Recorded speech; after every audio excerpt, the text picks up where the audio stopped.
Hello everyone and welcome back. We are Subpar Disc Golf and obviously this is the booth. Today we're doing a review of Northwoods Black in Morton, Illinois. And today, this course was so challenging, actually we decided to go in doubles. Without further ado, please enjoy the video. Hole 1 at Northwoods Black. Super fun starting hole. Comes in at about 455 feet. It's got this creek along the whole left side. You don't really have to worry about it, but you do have to worry about the OB stakes that line it. Yeah, the hole itself is fairly straight, so as long as you can pipe a disc down the center, kind of like what we did here, you should be fine. Yeah, we got a nice little skip, and then you kind of just do your pitch up, and par's not too bad here. Yeah, but definitely be careful of the trees. The fairway's tight. Mm-hmm. All right, now on to hole 2. Hole 2 is a 580-foot par 4.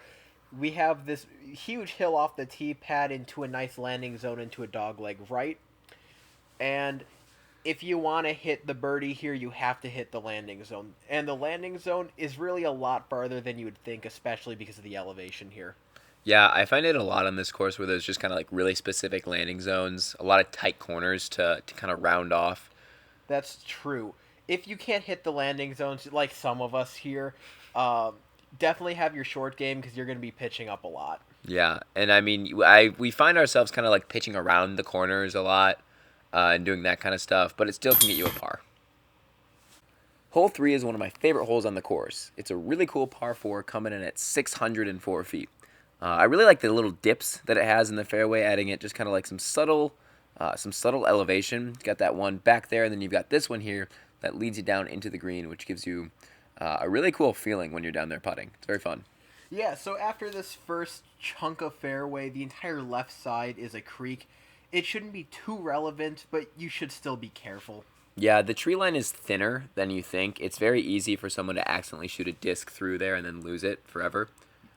Yeah, but yeah, a good mid-range shot into the green should be a pretty easy putt. Oh, yeah. All right, on to hole 4. Hole 4 is a par 4 637-foot hole that was created by the devil. Yeah, it looks a little messy right now. There's a bunch of stumps and whatnot, and there's a creek on the whole left side, and that's where your discs like filter to naturally. So we lost a few discs in that creek. We got a couple of them, but it's nasty. Yeah, but even the fairway itself, there's so many trees in awkward positions. It's really hard to navigate. And the entire fairway is like on the slant of a hill, so it's very awkward. There's never great footing. Yeah, I don't think there was a single shot that we shot here that felt good. Mm-hmm. I do like how at the end the green, you cross a little river and then you get to this nice little like wood chipped area. It's very nice. I agree. Hole 5 is very unique because it's not too difficult, but the landing zone is like insane specific. If you don't hit it, you have almost nothing. Here I thought I hit it. I was like, woohoo, good tree in the landing zone. No. Yeah, and we're not better than the course, so we just decided to pitch up and just take the loss here. Yeah, so after you do that pitch up, which is where ideally you'd land, you have kind of a flick or like a turnover or something just to get up there. We didn't. We failed. But yeah, so it's a bogey for us. yeah, I had a good time. All right, and now we have our first par 5 of the course. Hole 6 is a 947-foot par 5, and it really is one of the most unique holes on the course, in my opinion, because it's effectively a giant circle. Yeah, you have your kind of big straight shot off the tee, and then it's kind of just a series of hyzers and wrapping corners as much as you can. I kind of got lucky off this one. I kind of turned and faded. It weaves some trees kind of sneakily, but then it's just a series of hyzers, so enjoy. Yeah, and the pitch up into the final green from there is pretty easy. You just really have to hit these hyzer shots, which isn't too difficult. The fairway's fairly forgiving. Yeah, it's not too bad. It is long, though, and we missed the putt. Wow. Yeah, that was too bad. Nice try, though. We should have just redone it. Hole 7 is a 325-foot par 3. The sign would make it out to be a dead straight shot, but that's not really what it is. There's a bunch of trees, and you kind of got to go to the left and to the right. Not this. This was bad, but it's not too bad to get a par and kind of just divide the hole in half. But it was bad, don't get me wrong. Overall, though, the hole isn't really anything special. It's an interesting change of pace. All right, and on to my favorite hole of the new course, hole 8. It's a 389-foot par 3 over what can effectively be described as a big hole. It is so freaking cool. The fairway is fairly safe. Just don't hit the trees. It's a nice mid-range pipe down. It's still pretty far though. I'm sure like pros will be throwing mid ranges and whatnot. Putters even. I don't know. It's really cool. It's got a nice little backstop there too, which I think is really pretty. Fun hole. Hole 9 is a par 4 coming in at 732 feet. Really cool hole. You start with a big uphill shot. You want to get your disc out to the right as much as you can so you can have a better look coming into the basket, but it's really far. Yeah, the one nice thing about this hole, you really don't have to worry about trees as long as you stay away from the left, which you'd want to do anyway. Yeah, it's one of the more open fairways. However, there's still a lot of trees. You know, like the most open fairway on this course is probably the most wooded fairway on other courses. It's very, very wooded place to be. Yeah, but overall, it's a pretty sweet hole. Yeah, almost a nice putt there. And here we have our first returning guest from Northwoods Gold. Hole 10 is a 400-foot par 3 that is effectively half an open field and half the most annoyingly placed trees that you will ever see. The ceiling is so low here, it is so difficult to get a shot out, but it feels really good when you can. Yeah, it's just so difficult to get anything like out into the open. It just feels like the ceiling is low and then there's just no good gap except for that center one, which is still really difficult. Hole 11 is a 380-foot par 3. It kind of just leans out to the right the whole time without having like one spot where it kind of pinches. You see we kind of went with the backhand here that kind of fades left, leaving you a better upshot than kind of getting caught in the right. The fairway, though, is deceptively small, so you got to be careful of that. Yeah, and the whole thing's kind of on a hill, so watch the skips. All right, and on to the infamous Hole 12. What can we say that hasn't been said? Hole 12 is a 1,050-foot par 5, and it is a menace. From the long tees, you take your first shot, and you still have a par 5 ahead of you. It is an insane hole. There's not much insight to this hole that we can add that, like, Paul Macbeth hasn't already said, you know? And we play it much worse than him. We just watched a video of him just, like, casually shooting it up to the bridge and like up to the hill, and he's still only parred. So yeah, what an utter crazy hole. Even from here, you still got a pretty tough par 3 or an easy par 4. It's really insane. Yeah, we have this upshot, and then I think we hit a long putt for bogey, and we collectively just kind of patted ourselves on the back and shared some high fives because that was good for us. Hole 13 is a 653-foot par 4 with a fun little surprise at the end. I'll let you guys wait and see. Oh, there it is. It's got this little pond here. It's got some OB stakes around it with a really cool green. I will say, though, the OB stakes around the pond are a lot more forgiving than it may look. Yeah, it's not too bad. We did find ourselves scrambling a bit.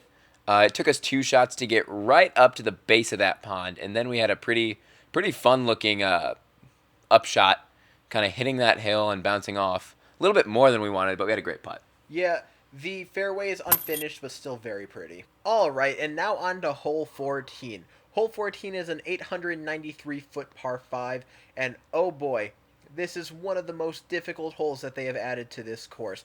The fairways are very tight, they're very long, and after the dogleg left, you almost have like a whole nother par 5 that just has a bunch of trees. There's a lot going on in this hole. Yeah, and getting out of this gap is very important. We got that nice kick into the center, and this is so ideal. I mean, obviously further is better, but that is so ideal for a first shot. Yeah, this definitely worked out a lot better than it usually would for somebody of like our skill level. Yeah, we did hit that tree though, and that was bad.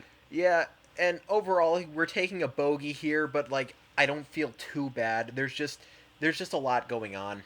I feel bad. Anything over par is unacceptable. And we got a putt in right here for bogey. Hole 15. It's a classic. I'd call it a classic. Would you call it a classic? Oh, this is absolutely a classic. Deemed classic by Zach and Dan. Great hole, 650-foot par 4. It's got this big chasm off to the left, lined with OB the entire way, but trust me, you wouldn't want to be down there anyways. I'm personally terrified of it, and you can even see from my tee off there that I definitely put a lot of Anheuser on it, just because going down there is a death wish for your disc. Yeah, the tee off is scary, but the rest of the hole isn't too bad. Yeah, we had a good upshot here into just a nice par. Alright, and on to hole 16. Hole 16 is a 330-foot par 3, and much like hole 8, it can effectively be described as a big hole. As long as you have the power to crank a disc down there, I don't think it super matters what you throw. Just be careful though, because if you hyzer out too early like I did here, there's a creek along that entire side there, and there's water there. Discs don't like water. Not good. Personally, I really love this hole. The feeling I get when I'm on the tee is truly indescribable. It's such an open shot that you can really just rip, and getting the shot right feels so good. Oh, 100%. Hole 17 is also from Northwoods Gold. There is out of bounds left, right, creek, far, back, you name it. Everything is out of bounds except for the fairway. It's really tough, so we're just going for the layup here, which in and of itself is very difficult. Yeah, the trees right off the tee pad make it so hard to place a shot that shot did feel really good to hit. Alright, and for our final hole, we got hole 18. It's a 703-foot par 4, and let me tell you, we've been seeing this fairway for a long time now, and it's so cool to finally get to play it. It basically just makes a giant S back into the parking lot. It's really hard, though, because this shot that I was like, yeah, that's a good hyzer. No. Forehand, up and over. And then guess what we had to do again? Forehand, up and over. It's really easy to get trapped. Yeah, and we did. However, we managed to scrape out a bogey, which in my book is fine. As I've said before, I'm okay being over par on this course. Oh, 100%. This is the most difficult course that I think we'll ever review. Yeah, absolutely. Perfect. Hello, everyone, and welcome back to the beloved booth. Northwoods Black has demolished any expectations we could set for future courses. Seriously, this is one of the most fun, most challenging courses that I think we'll ever play. Nate Heinold, you did a fantastic job on the course. The fairways were fun and engaging. There were relevant obstacles that still looked really, really good on the course itself. I could not recommend this course higher. I think everyone should play it. I don't care where you're from. I think you should travel to Peoria, and I think you should play it. Funny enough, if you want a taste of like real disc golf, I think Northwoods Black is that taste, and oh boy, is it a big taste. It's real. Legit, even, I'd say. I'd say it's very legit. I would say anybody under 1,000 rated is going to get killed on this course. Yeah, and I mean like killed. steamrolled. Yeah, I've heard of 1,000 rated players that have even gotten steamrolled by the course. Yeah, honestly. It is not a course for the faint-hearted, but if you can make it out here and if you can finish it, first of all, good on you. Second of all, I think you'll enjoy the course. Yeah. I mean, I think we've pretty much said everything we can about the course. It's hard. If you guys have any courses you want us to review, let us know in the comments. Absolutely. And on that note, thank you for watching, and I hope you enjoyed.